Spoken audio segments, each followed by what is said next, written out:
So on St Martin's foundation course, you'd normally do like one-day projects, like in and out. So this project, we all got given a raw egg. Yeah. And we were like, okay, what the hell is this? And they basically said, right, by the end of the day, you are going to throw this egg off the top of the building. And we were like, what? Okay. And they said, you need to create some sort of device to protect this egg. Uh-huh. And that was the brief. That was it. Use what you want, go for it. Come back in 8 hours. Wow. So, you know, we all went off cardboard, polystyrene, this, that, the other. You know, I probably over-engineered it, like using loads of cardboard, a bit Blue Peter styley, and, you know, trying to like engineer all these sort of like kind of cardboard structures to protect this egg. End of the day, we all had these like crazy contraptions, you know, all these kind of little boxes or round shapes or kind of cardboard creatures. And this one guy, which was genius, he had probably just gone to the supermarket and bought a chicken, like a raw chicken, and just basically shoved the egg up it. And so when we all chucked our, you know, cardboard, God knows what, creations off the building, none of ours lasted. His chicken was brilliant. It survived. The egg was absolutely fine. And she was very direct in the respect that when I got older, she would say to me, you need to get yourself out of this situation. They are not going to help you. Like my mum's partner would very much like berate me and say, you're going to end up nothing. You're not going to be able to do anything in life. You're useless. He never called me by my name. He called me by my surname, or he called me Dumbo. I wasn't allowed to use their cutlery or eat their food. I wasn't allowed to sit on their furniture. I had to stay in my room and have my dinner. So like I spent a lot of times outside. Hi guys, I'm very excited today to launch a new episode of the Future of Skills podcast, and today we have no other than Jenny Lo, who is a friend, who is a creative, who is a wonderful lady, who is a designer and illustrator working in the mediums of print, painting, illustration and digital media. Raised by a single parent in the vibrant landscape of 1980s London on an inner city council estate, Jenny had a turbulent childhood, which at the age of 17 led her to embark on a journey and leave home. Her trajectory led her to the Central St Martin's, the world-renowned arts college, where her artistic prowess flourished.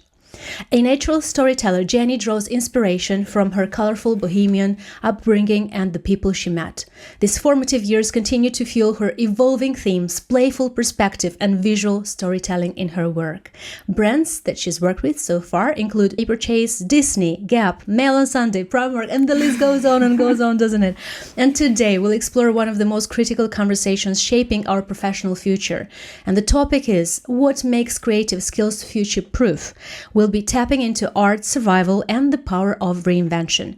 Jenny, welcome to the show. Pleasure to have you in. Thank you so much. It's really great to be here. I'm Thank you. And thank you for agreeing, because it all comes with a good conversation, doesn't it? Yeah, no, absolutely. And because we have a tradition on the show, and that is, as you probably know, doing a little bit of a discovery about the person behind the scenes in terms of how do you see yourself with the choice of 3 words you would pick yourself. Okay, 3 words. So yes, creative, curious, and playful. Oh, brilliant choices. Thank you so much. I can definitely see these traits in you for sure. In terms of being playful, like how do you think how much the playfulness plays a role in evolving us as characters, as personalities, and, you know, just going a little bit away from, I suppose, the prescriptive mode of being? Oh, I think it's so important. I think it's just, you know, life is so short. I think you just need to kind of have a bit of a playful attitude and, you know, not take things too seriously. And I think if you have that angle, then life seems a bit easier. Love that. And then we've got the career pathway journey to think about at the moment. Obviously, you've done an enormous career so far. You've made yourself through from so many experiences that you've had across all of these brilliant brands that you've worked with so far. So my question here is, could you tell us a little bit about your early career journey, and namely what led you into exploring creative skills, graphic design, animation as a career direction, and what were your most significant career building blocks which defined you becoming as you see yourself today? Oh goodness, I know it's kind of long. Yeah. Wow, I think I always wanted to do something creative. graphic design seemed really appealing to me. I don't think at that point I actually knew it was called graphic design when I was young. But yeah, I mean, I can't imagine myself doing anything different from visually creating stories and drawing and it's been definitely a meander. I think if you'd asked me the same question when I was 20, it's definitely meandered, and I've kind of done stuff that I never thought I would do. I've always kind of given stuff a go. It's definitely been kind of spontaneous and never quite know where I'm going to end up, which I think it's been a really good life lesson. Do you think you might have listened to your intuition at any given point, which might have helped you to just, embark on that spontaneity? I mean, to be honest, I still feel like 8-year-old me. So I always listen to my intuition. I think it really does help guide you, doesn't it? Absolutely. And I just try to do things that kind of make you happy and give you joy, and just creating. I mean, I can't imagine what else I'd do. I don't know if I'd be good at anything else. That's actually a good point you're raising. You just said, I could imagine myself being an 8-year-old even now, right? So do you think that this creative sparkles, the graphic design, anything that you just mentioned, that you're a good storyteller as well, so those early traits, when do you think you might have just noticed in yourself? Well, when I was really little, like one of my earliest memories was...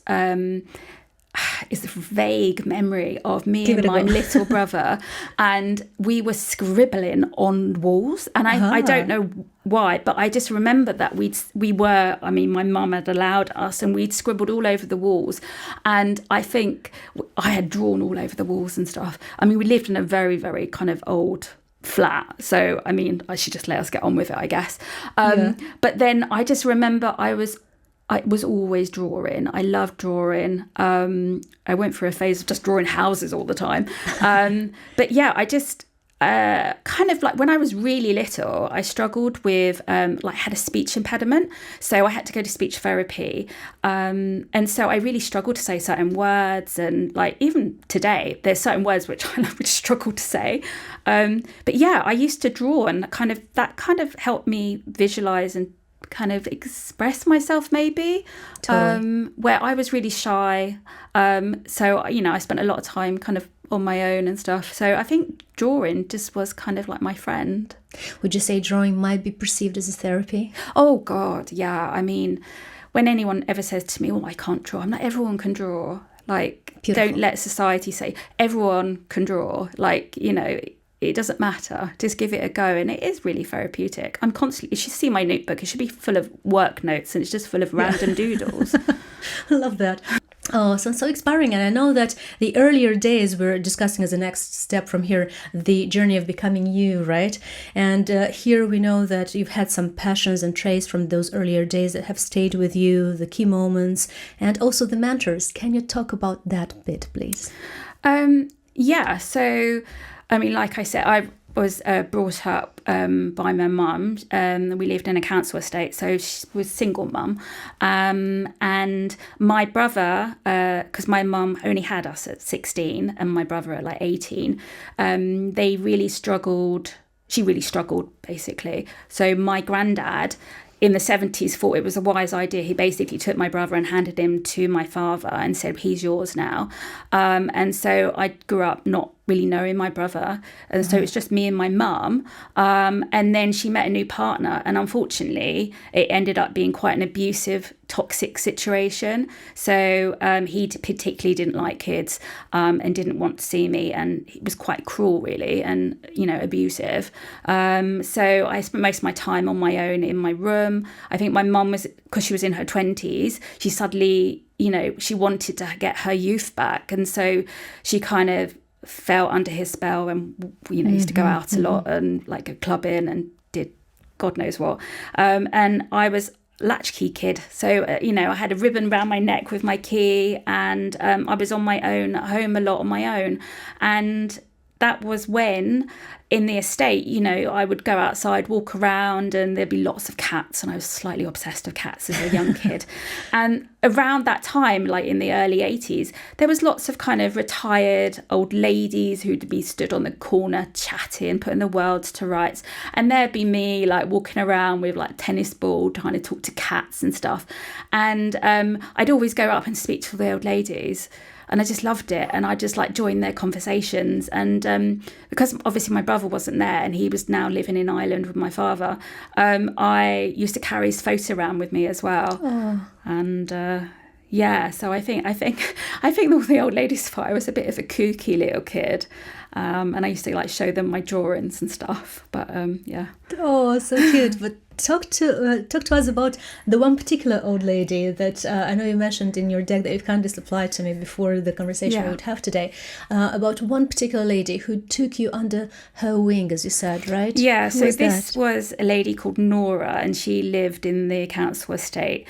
So she was the most un-granny-like lady. She was quite stern, quite opinionated, quite like she wouldn't mince her words around. Like she was quite direct. And I think the first time I met her, I was calling my cat across the road, and obviously there was a car, so she came and had a go at me, and that was the first time we met, and I just thought, bugger off. And I was quite defiant little kid, but then I kept bumping into her, and I think she thought this is a funny kid, so I would just chat away, and obviously like you're oblivious, I must have just said about what was going on at home and stuff, and she just started to slowly but surely kind of speak to me and chat to me about life. And her background was really interesting. So like in the 50s and 60s, she owned an art gallery in Camden Town. She was married to an artist called Harry Gordon, and they had a really kind of very artsy sort of lifestyle. They used to hang out with like Sylvia Plath and Ted Hughes, Mike Leigh. So she mixed in lots of circles with like writers and poets and artists and stuff. So what was really lovely was that obviously she must have seen something in me, and kind of thought, right, okay, maybe I can help this kid. Yeah. Which she did for, the rest of my childhood, really. How amazing, isn't it? How fate made you come across this lady who saw in you the talent, and she didn't let you be. She literally just gave you a hand when it was most needed. And she was very direct in the respect that when I got older, she would say to me, you need to get yourself out of this situation. They are not going to help you. Like my mum's partner would very much like berate me and say, you're going to end up nothing. You're not going to be able to do anything in life. You're useless. He never called me by my name. He called me by my surname, or he called me Dumbo. I wasn't allowed to use their cutlery or eat their food. I wasn't allowed to sit on their furniture. I had to stay in my room and have my dinner. So like I spent a lot of times outside with the old ladies and the cats. Ultimately. Yeah. Or I would go, because it was the top of North London, I'd sit on top of the roof, which was a flat roof, with my Walkman, which people probably won't know what Walkman is anymore. But I could see all of London, and I'd just listen to music like when I was a teenager, because no one knew I was up there. You were quite an awake child, weren't you? Well, I think you took notice of things happening around you. Yeah, I think I knew probably by the time of 7, 8 that things weren't fair, and that I just needed to kind of look up, like be my own mum a little bit, which I don't know, I think that helped me mentally think, okay, you've got this, and it used to reassure me. I mean, it was funny though, because I'd go to my grandparents in Southend and it would go back to normal family life. Yeah. And I think people were just oblivious to what was going on. They didn't realise what was going on in my home life. I don't know if I explained it enough, and school didn't know, and, my family, my aunt didn't know. It's hard, isn't it, when you're a child and this responsibility lies with you and you don't know how to best express what's happening. And I think I felt a lot of shame as well. I felt, I was starting to kind of listen to what he was saying, and I was like, oh, I'm not valid, and, So it was you trying to figure out if it's the right thing for you to take it all in and actually go by his flow, or what should you do? Because you didn't have a recipe, right, at the time to and my mum my mum allowed him to speak to me the way he did and shout at me and kind of berate me and like play mind games. And I think it got to a point where I was just like, I just need to stand up to him and I need to be brave. So that's where kind of I started to change, and I became this like defiant little kid with a big barrier. But I would argue with him. I would shout back, just to kind of, because I was as you were growing up, right? Yeah, because I just knew wings. this was unfair, and I just thought I needed to look after this little girl in me. Fair enough. And the way that you stood up for yourself, do you think that helped you in the way that you've progressed later on in your career as an artist? I think so. I mean, I think Nora always described me as a cookie. She said, you are hard on the outside but soft in the middle. And she said, but you need to be soft in the outside and hard in the middle. So I think because of my trauma, I came across probably a bit aloof or a bit guarded, where really I was probably quite a frightened little kid and, a bit lost. And it took a long time for me to, not take things personally, especially when I was an adult and working and stuff like that. It took a while for me to kind of start to understand that was just the trauma I went through, and to know that the world isn't out to like attack me. But you came out of it as a winner, haven't you? Well, it took a long time, and I had a lot of therapy, and I still do now, because it was, a good 15 years of, abuse. Long time, but then the transformation that sat with you through the self-expression that you allowed yourself to put on the paper with your pencil, with your creativity unfolded, was an act of courage, I would have say, because as you said yourself, there wasn't necessarily someone initially to have guided you. No. Had it not been for that lady, of course, I'm sure that you would have still found your way through, probably. That lady was, the light at the end of the tunnel that was happening at that time in your life. But then you took the whole situation in your hands when you left home at the age of 17. Yeah. And you took the decision to, join your friend in her flat or house, and then be able to then move to the next career path, which was quite an exciting one for you, wasn't it? College, the world-renowned college of St. Martin's. So, I mean, I left home at 17. I actually left home just after Christmas in 1992. My mum and her partner were away, and I just moved out, basically, and my mum didn't know. And I moved into a lovely friend and her mum. Her mum, kindly took me in, and kind of just gave me family life for, a year or two, just to kind of get myself back. They're all good people. And I'm very grateful to those people. I'd heard of St. Martin's. I'd been to St. Martin's to exhibitions with friends and their mum, and I remember thinking, I'd love to go here, and it was a dream. And I remember telling my teachers, I'd love to go to St. Martin's. The thing about applying to the London Institute, when you apply, you have 3 choices. And so the London Institute has St. Martin's, it was at Chelsea School of Art, Camberwell. And the way the system works is you can only put one of those down as number 1. You can't put St. Martin's down as number 2 or number 3, because you kind of automatically get rejected. So it was a big, big risk. I had to kind of... I had to basically put St. Martin's as number 1, but then knowing that if I didn't get in, then, I'd have to go to like a normal basic college. So I was like, right, okay, I'm just going to go That's for your it. shot, isn't it? Yeah. Like, now or never. To my absolute amazement, and still today, I still can't believe it, I got in, and I didn't need to give them any, I basically got an unconditional acceptance to start the foundation course, and it was incredible. And I think it was the first time in my life that I was like, wow, life is something's happened that's good. And my goodness, something that I've done is actually I've changed something, and this is good. You've actually listed this on your deck as one of your best achievements in life, wasn't it? Because you've mentioned that you've worked with some of the best creatives that there were at the time. They've taught you typography, they've taught you illustrations, the wonderful creativity of graphic design.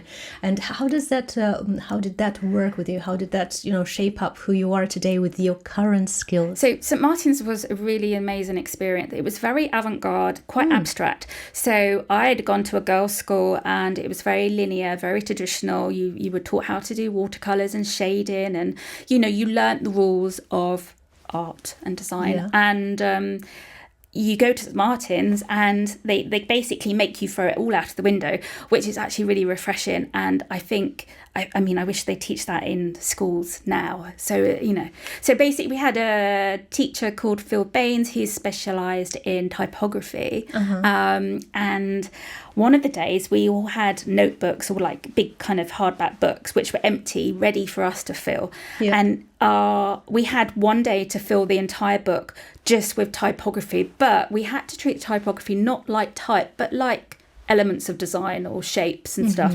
So you use it as a design tool or an object, and how do the letters, you know, talk to each other, or how does the negative space in between, have you got large letters, small letters? So it becomes a design. You no longer see the letters, you kind of see a new creation.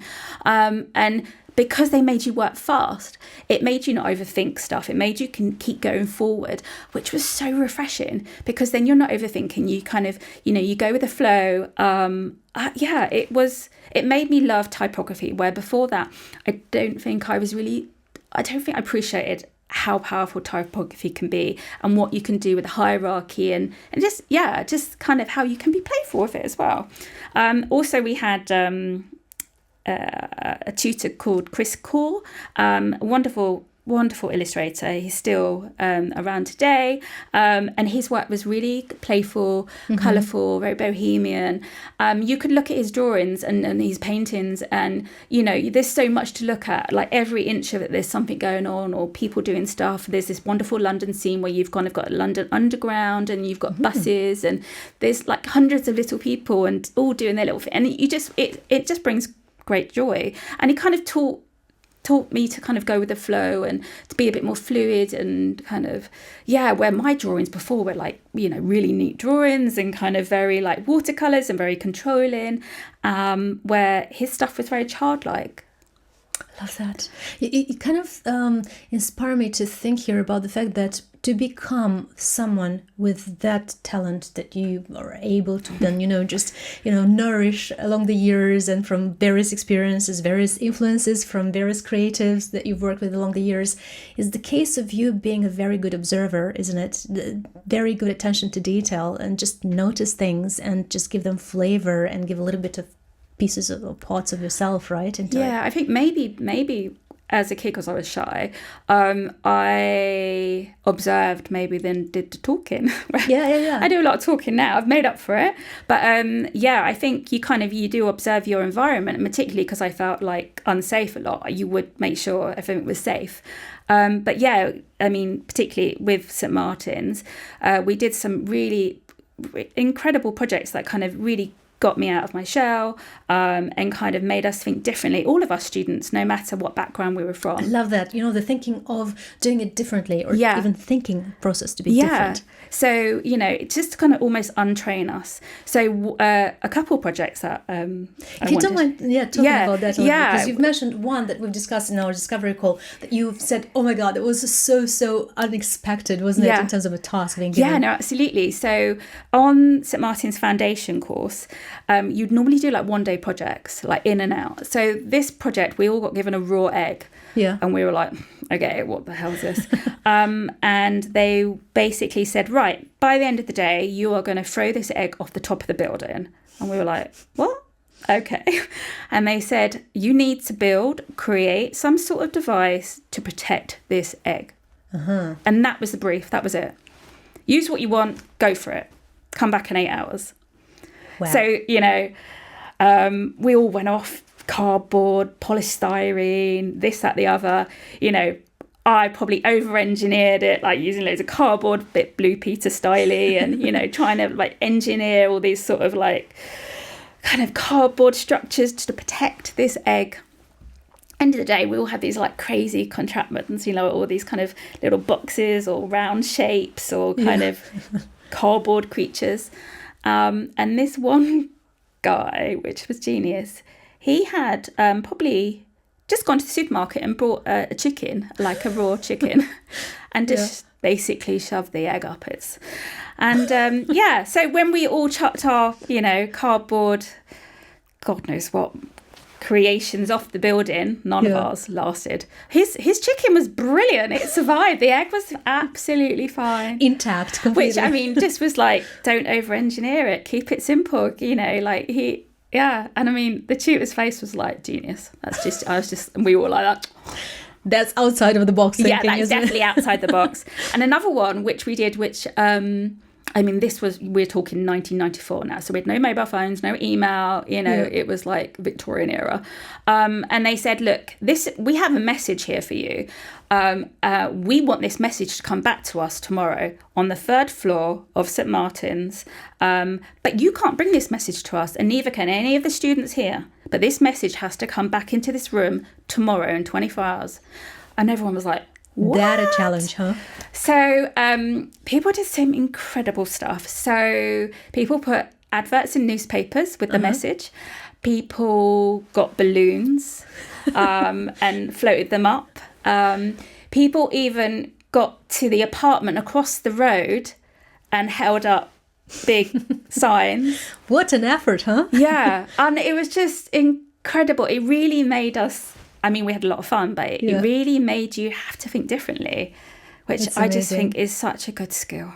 And I try to teach my kids that. Talking about that would be brilliant if in the current educational system there would be something similar, just like a course on thinking differently, right? Yeah, I mean, school still feels quite linear. So when I did GCSEs, I chose art, obviously, and then I chose design, GCSE, and my careers teacher was like, you're putting all your eggs into one basket. And I was like, it's just art and design. And I think now as a 50-year-old, everything is designed. Everything you're wearing, the table, your notebook, your clothes, your device that you're holding, like everything.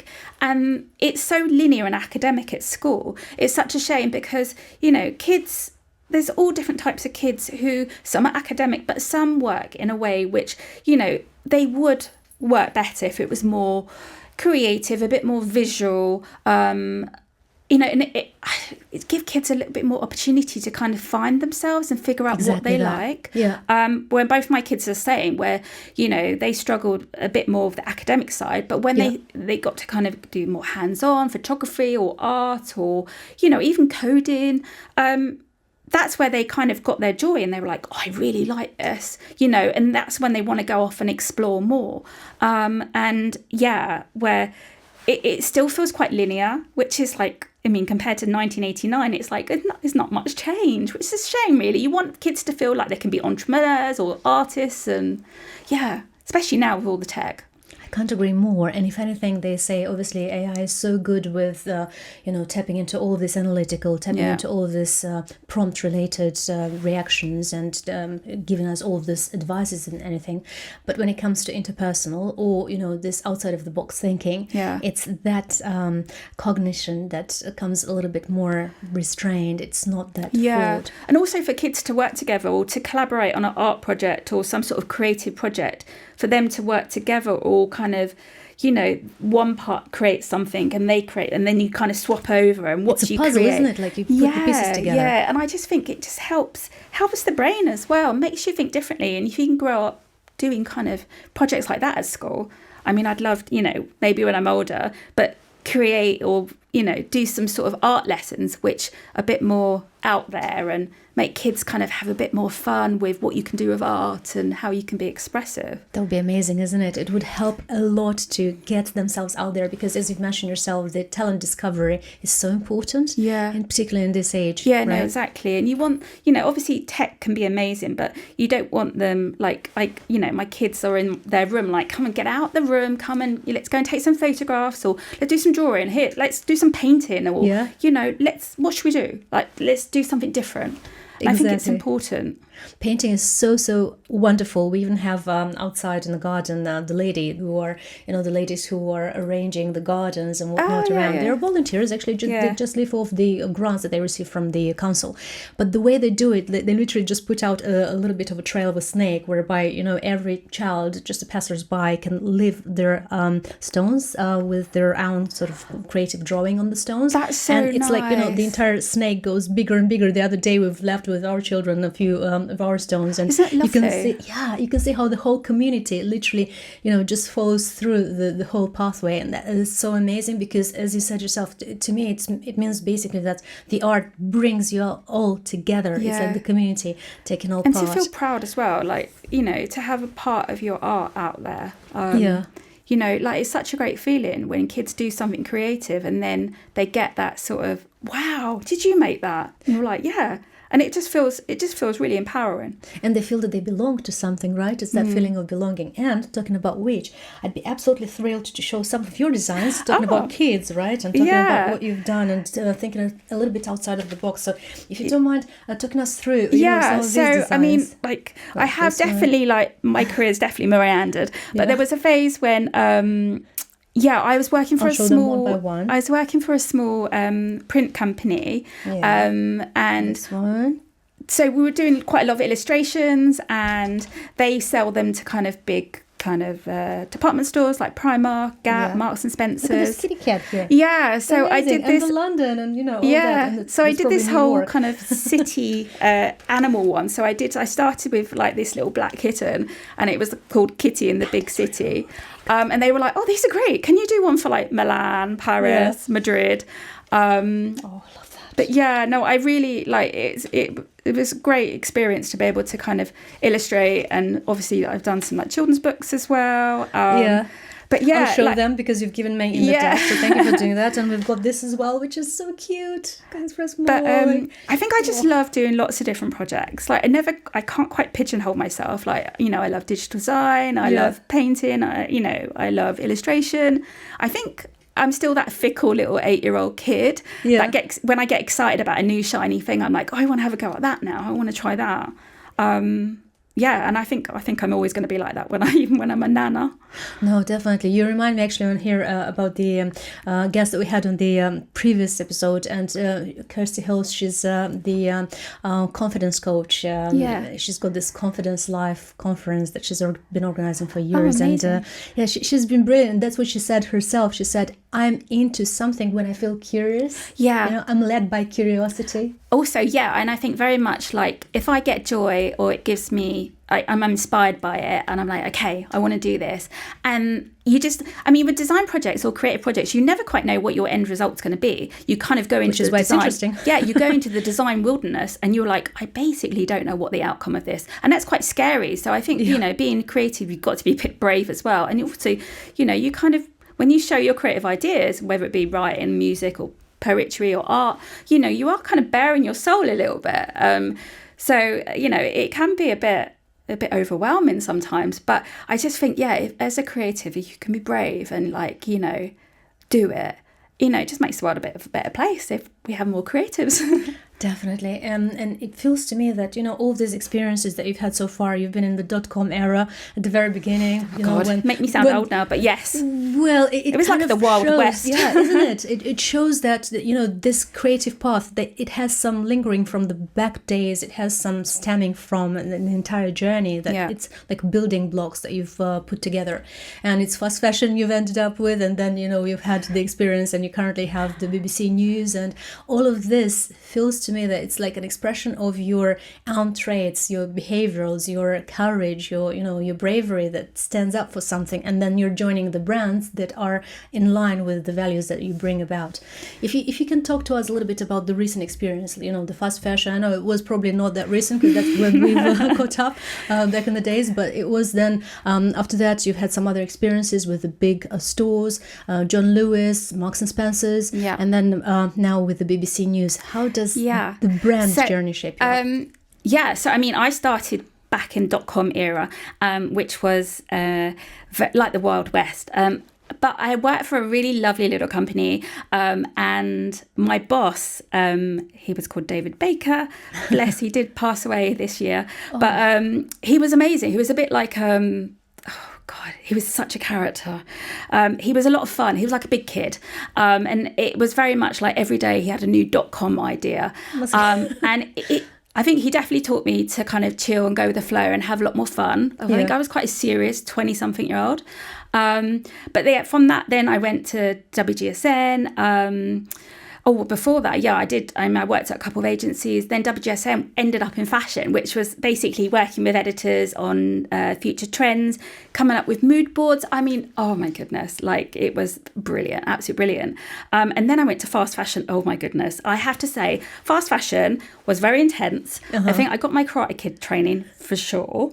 But I have to say, some of my best friends I made in fast fashion. I don't know if it's because we're all traumatized by it, but it's probably, you hit the floor running.